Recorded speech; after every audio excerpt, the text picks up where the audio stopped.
Hello everybody and welcome back to Dreaming Maxi Style. I'm Robin and let's go see how many times I actually tried to start this video and what was going on with that.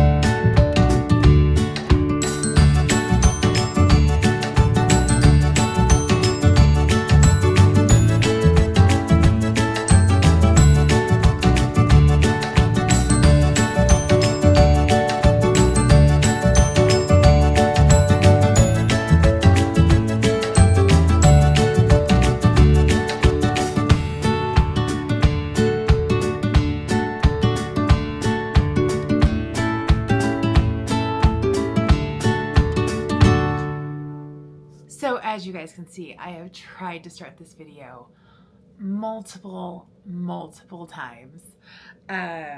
Jeffrey and I are doing well. Thank you for all of the love and support and comments and information that you guys have put in my last vlog series. I really appreciate you guys watching. Jeffrey and I, as we go back and we kind of reflect on the series, there's a couple of things I think that we wanted to address. So I'm going to go ahead and address those now. We kind of were a little mean about Universal. Here's my issue with Universal. There is an inclusivity issue in regards to a size inclusivity. That is heartbreaking to me because you go to place certain other parks, you go to Disney and you know pretty much anybody can ride anything. There are some limitations, but like if you're too tall you can't ride Flight of Passage, you know, and so there are some things that are like maybe not, but for the most part you are comfortable, you're able to ride everything. Don't get me wrong, Mine Train is a little tight, but you know, you can pretty much go on and do everything. And I think the thing that's heartbreaking about Universal for us, and I think that's why it turns into negativity, is like we want to go on all the rides, we want to have all the experiences, because we love the IPs, we love the genres. You know, it's like Jurassic Park, love those movies. They just have an amazing place in my heart. I know the same for Jeffrey. Harry Potter is so very much the same. And as we've been kind of heading into them opening Epic Universe, we've been really having this conversation about, you know, where do we stand with Epic Universe? And, you know, we said 2 years, we don't want to go back. But the truth is our frustration with Universal comes from our want to be able to do Universal. And when you feel like you can't, or things are stopping you from doing that, you get frustrated. So I wanted to clarify that just a little bit. Universal does amazing things and I think is a great park. I know that they do Halloween Horror Nights incredibly well. Go check out my series from September for that, and my first, you know, interaction with that. But no, we really want to like Universal, and I think that because of the lack of size inclusion, I think that's been the biggest frustration. I've seen little clips of Epic Universe, and from what I've seen, they are doing their best to not have that necessarily be an issue with Epic Universe. from what I've seen. I feel like it's been said enough. I was watching a few people do test seats and going, okay, did Universal listen? Have they been listening? And we just had our first experience with it in the last 2 years. So are they listening? And, you know, are they actually being more size inclusive? And I think the answer is yes. But Jeffrey and I still have a ton of Epic Universe stuff to watch. And we will be watching it. And we will go from there. So as you guys saw with the little as many times as I've tried to start at this vlog, working out has been a huge thing for Jeffrey and I leading up to our trip this last January, but also since being back. Jeffrey is still continuing his kickboxing. I'm still going to the gym. We're spending a lot of our free time there. And for both of us, feeling so much healthier. We've changed our eating habits. It's been a really good journey. Of course, I'm recording this in April. It's beginning of April. Oh my gosh. And you know, it's been a crazy couple of months for us, but we feel incredibly blessed, and just, you know, one step at a time with energy and just excitement for things. I am a week in on my new job, and I feel very honored and blessed to be working again, especially just with it having been a year that I was out of work. And though I was able to do things with this channel, which I will still be doing, it's a bit of a whirlwind as well. So, but I'm very honored to be working again. I'm very thankful. My dad's got one more surgery, but we've got family in town and we're taking care of it. So all good things. So that's kind of the catch up for Jeffrey and I, but let's dive into some of the stuff that's been happening while you've been watching the other videos. So obviously the big thing is happening. Epic Universe is opening May 22nd. But with Epic Universe opening, they're doing all the previews right now. So all of the awesome vloggers are out there and getting to see the hotels, and they're going for media previews with Epic Universe. And I'm here for it because the new Harry Potter land looks amazing. Isla Burke looks amazing. No offense to my Monsters Dark Universe, it's not my jam. One day I will check it out, but it's not my jam. Celestial Park, Mario. I've heard great things about the Donkey Kong ride. Like, there's a lot of exciting stuff going on with Universal right now. Some of the things that they're not saying about Universal right now is kind of what's going to be going away with Universal. Simpsons is going to be going away pretty soon with Universal. And I know that they're doing a lot of updates in the parks right now as well. So it's still refurb season, even though it's spring break. Colorado's already done with spring breaks, but I know other states are still going on with their spring breaks right now. So that's the Universal update. Let's get into Disney. So Disney has made several updates as well. The new Villains show and the new Little Mermaid show, both in Hollywood Studios, are opening on May 27th. This is pretty big. I actually got to see one of the last shows of Lightning McQueen Racing School back in September. I loved that show. I'm not a huge Villains groupie, but I know that this show will be an answer to a lot of people's wants. Villains Land, Villain Show has been something people have wanted for a very long time. The fans have spoken and Disney has answered with that, which I think is amazing. Walt always wanted his parks to be forever changing, and I think that it's incredible that it is. The other show that is finally coming is The Little Mermaid. This show was announced a while ago. I want to say like a year and a half ago, maybe 2 years ago, and it's finally opening. I am a post-COVID Walt Disney World girly. I had never gone before. I was a Disneyland kid. I grew up in California. We went to Disneyland. That was our park. I had never gone to Disney World. The first time I really even considered going to Disney World was my honeymoon.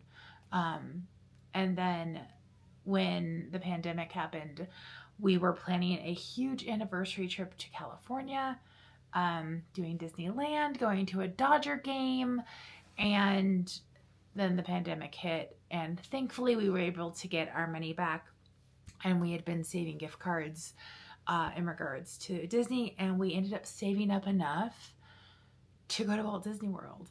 And now I think Jeffrey would say that's his home park. He wants to go back to Disneyland for the 70th, as do I, but there are just so many things we still haven't even done in Disney World. But it has a piece of our heart too. Like, it's really hard. Like, you have people who are like, oh, there's Disneyland and then there's Disney World. Disneyland is the OG, the original. Walt walked there. And we're going to get into Disneyland in a little bit. But anyway, so Little Mermaid, they had a show pre-pandemic. It went away after the pandemic, and now it's coming back. So that's really, really exciting.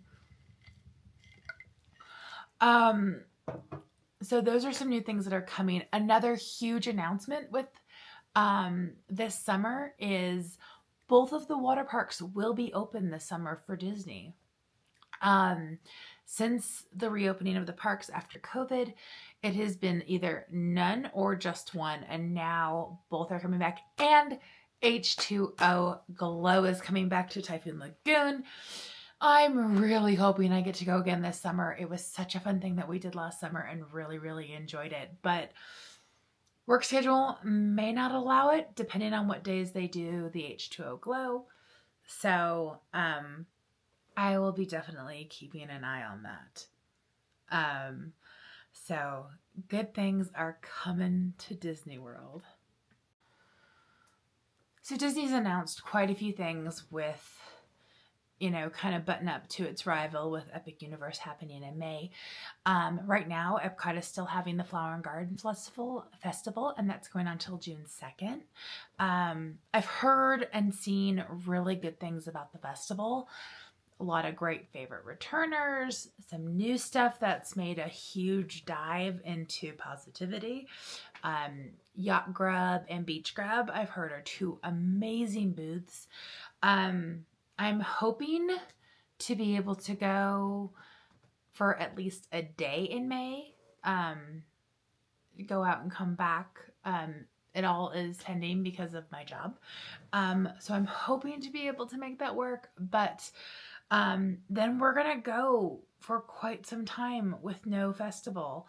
It's going to be another summer with no festival, which is really exciting for Epcot because I think the festivals are great, but at the same time, when you go for the festival, you miss some of the amazing food that's actually in Epcot. Like, had we gone when there was a festival last summer, we probably wouldn't have ended up trying Via Napoli. We were there when Festival of the Arts was going on, and we had a few things from Festival of the Arts, but not a lot.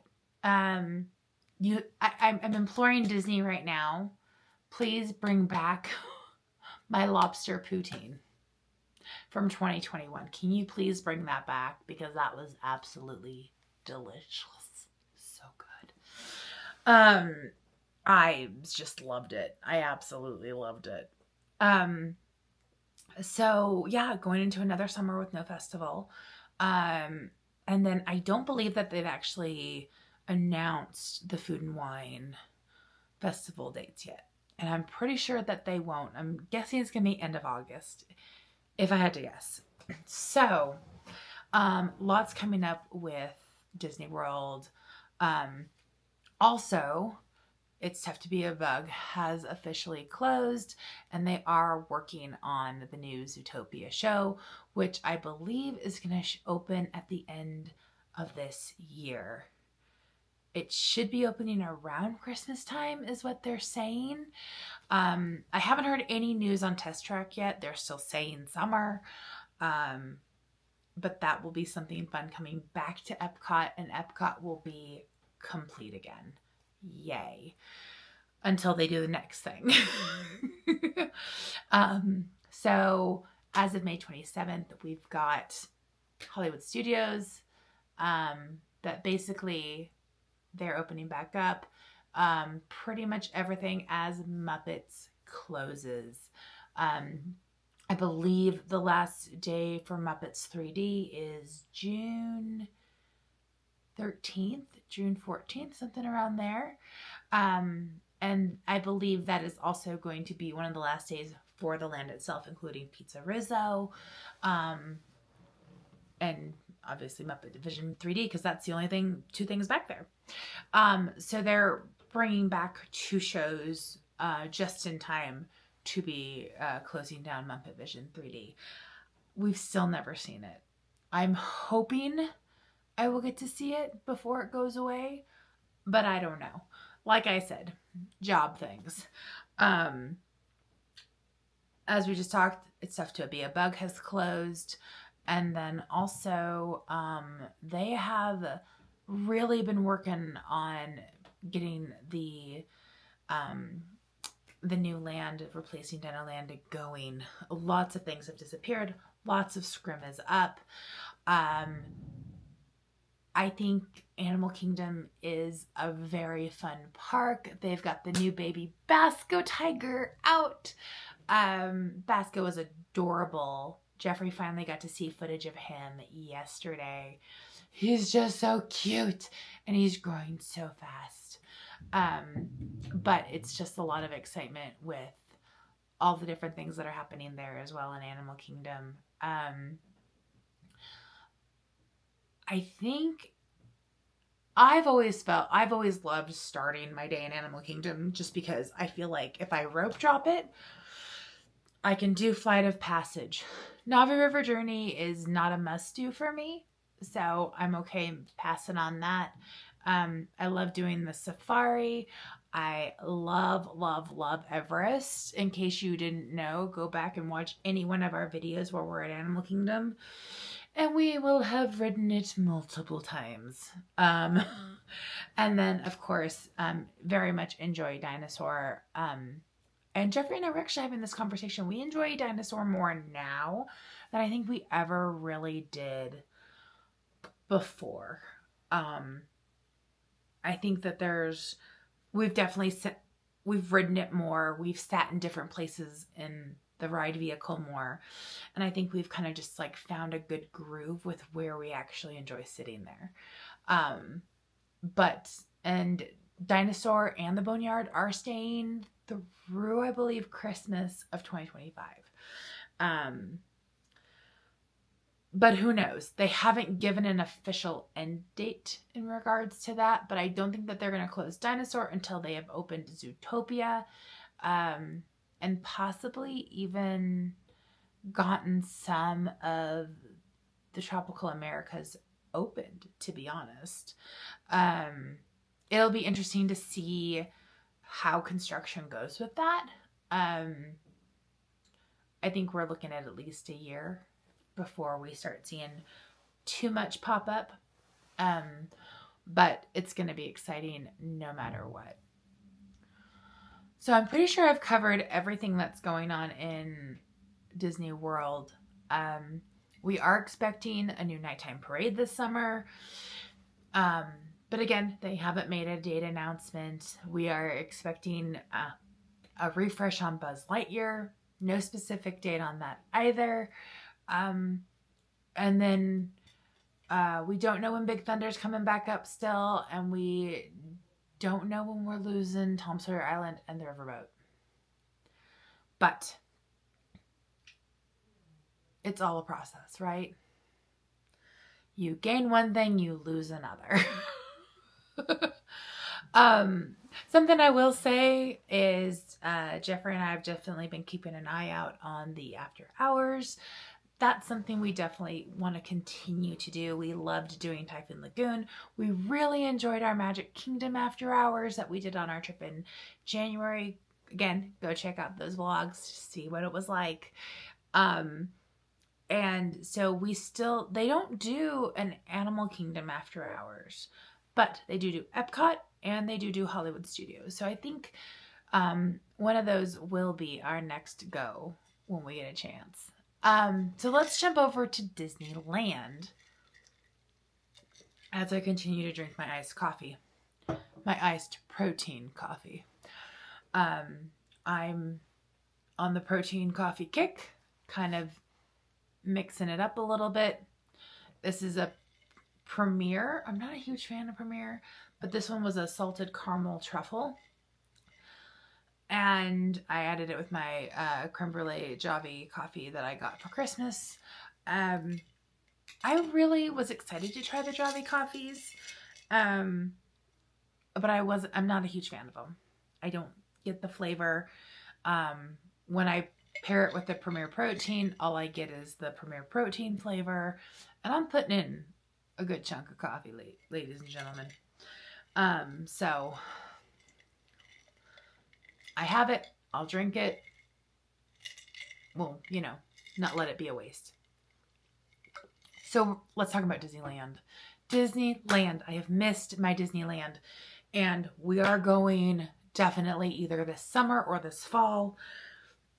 And I'm here for it. I am here for it. And I'm playing with my hair because I'm so excited about it. So May 16th starts the 70th anniversary celebrations for Disneyland. 70 years. My dad just turned 75. He was 5 years old when this place opened. Oh my gosh. My mama wasn't even born yet. And I love it. They are doing some really exciting things with the 70th, and I am so excited to see how it all goes. Some things they are starting right away for the 70th, and some things they are not. They are pushing off until the actual anniversary, which is July 17th, people. July 17th. So, one of the big and most controversial things with the 70th is that they are actually making an animatronic of Walt Disney himself. This will be debuted on July 17th. And I'm actually really excited for it. There's been a lot of controversy around this. And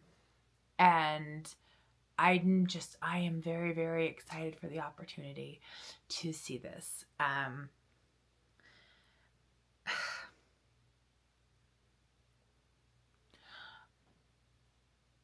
I think people see an adult and they go, oh, you're a Disney adult, whatever.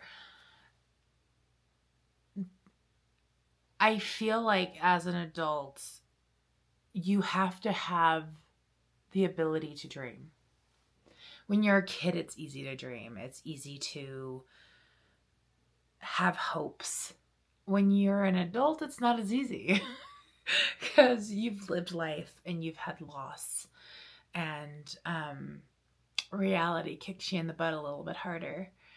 And so I think it's so exciting to be able to go, okay, this is a dream and this is a possibility. And I think for me and for Jeffrey, a lot of what Walt Disney stood for was as an adult still being able to be positive and have dreams and have goals, knowing that never stops and never changes. if we weren't able to dream, how can you go on a weight loss journey? How can you go on vacation and be and truly enjoy things without dreaming? I think dreaming is what keeps a lot of people going. And I think Walt Disney really embodies a lot of that. And I think that's why you have Disney adults. And that's why you have people that love Disney so much, and want to celebrate these things. So I am incredibly excited for the 70th anniversary of Disneyland. The first trip Jeffrey ever took to California was at the end of the 60th celebrations. And I am so excited to be able to go to the 70th with him and just dream a little bit more. So lots of excitement coming up. Disneyland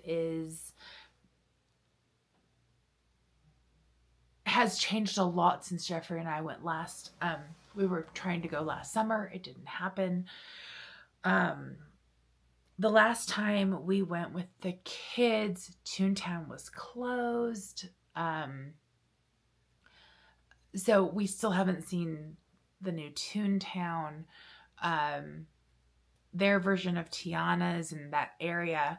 My beloved Hungry Bear, I miss you.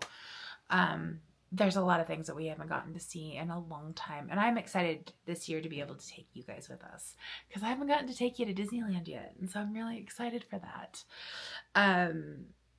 But yeah, so with that being said, that is our catch up. That is our catch up video. Jeffrey and I are doing good. Lots of things are starting to come up. Birthdays, anniversaries, all the things. Jeffrey and I will be 8 years married in May. And it's a little crazy. So, thank you for coming along with this catch up. Sorry it took so many stop and goes, but we finally got it done. So, keep dreaming. Have a wonderful day or night or whenever you're watching this. And we'll see you in the next one. Bye.